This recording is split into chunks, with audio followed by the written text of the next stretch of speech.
During dinner, Mr. Bennet scarcely spoke at all, but when the servants were withdrawn, he thought it time to have some conversation with his guest, and therefore started a subject in which he expected him to shine, by observing that he seemed very fortunate in his patroness.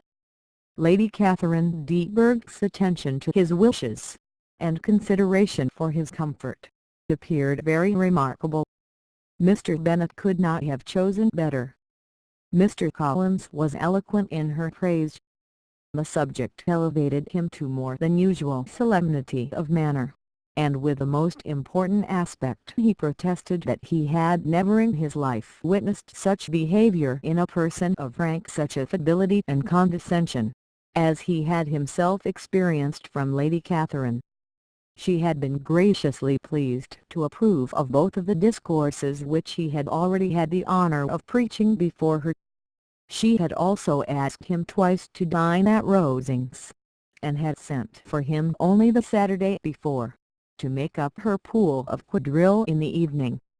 Lady Catherine was reckoned proud by many people he knew, but he had never seen anything but affability in her. She had always spoken to him as she would to any other gentleman. She made not the smallest objection to his joining in the society of the neighbourhood, nor to his leaving the parish occasionally for a week or two, to visit his relations.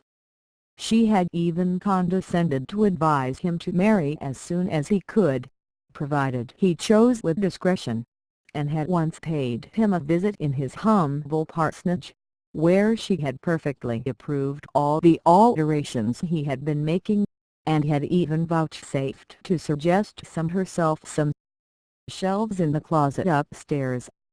"That is all very proper and civil, I am sure," said Mrs. Bennet, "and I dare say she is a very agreeable woman. It is a pity that great ladies in general are not more like her. Does she live near you, sir?" "The garden in which stands my humble abode is separated only by a lane from Rosings Park, her ladyship's residence." "I think you said she was a widow, sir. Has she any family?" "She has only one daughter, the heiress of Rosings, and of very extensive property."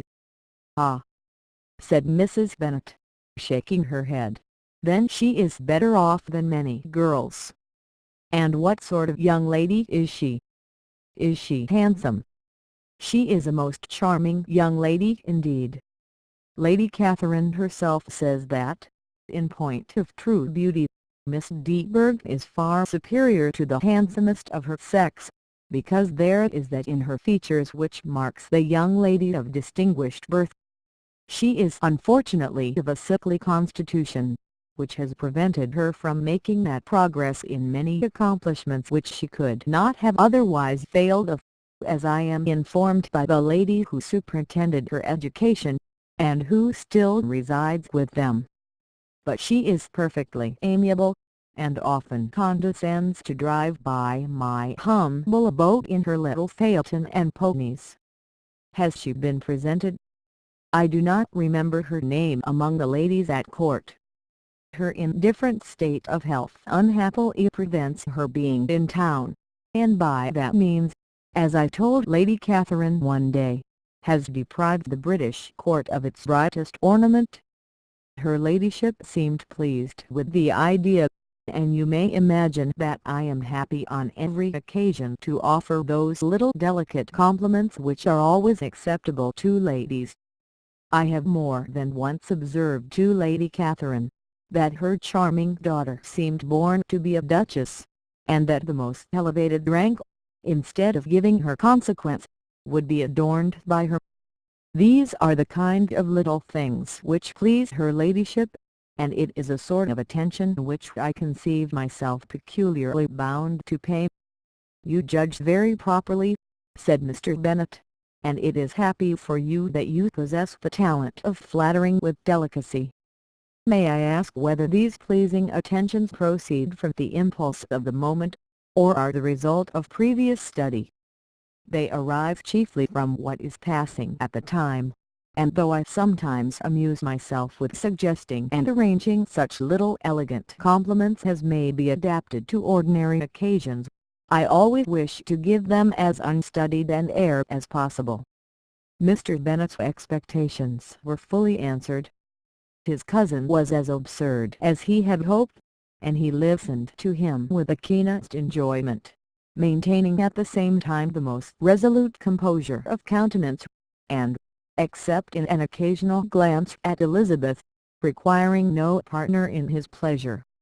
By tea time, however, the dose had been enough, and Mr. Bennet was glad to take his guest into the drawing-room again, and, when tea was over, glad to invite him to read aloud to the ladies. Mr. Collins readily assented, and a book was produced, but, on beholding it for everything announced it to be from a circulating library, he started back, and begging pardon, protested that he never read novels. Kitty stared at him, and Lydia exclaimed. Other books were produced, and after some deliberation he chose 4 dies of sermons. Lydia gaped as he opened the volume, and before he had, with very monotonous solemnity, read 3 pages, she interrupted him with, "Do you know, Mamma, that my Uncle Phillips talks of turning away Richard, and if he does, Colonel Forster will hire him. My aunt told me so herself on Saturday.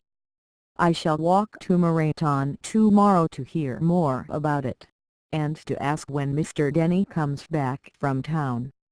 Lydia was bid by her 2 eldest sisters to hold her tongue, but Mr. Collins, much offended, laid aside his book, and said, "I have often observed how little young ladies are interested by books of a serious stamp, though written solely for their benefit.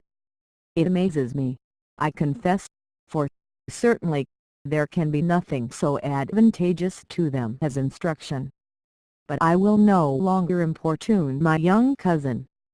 Then turning to Mr. Bennet, he offered himself as his antagonist at backgammon. Mr. Bennet accepted the challenge, observing that he acted very wisely in leaving the girls to their own trifling amusements.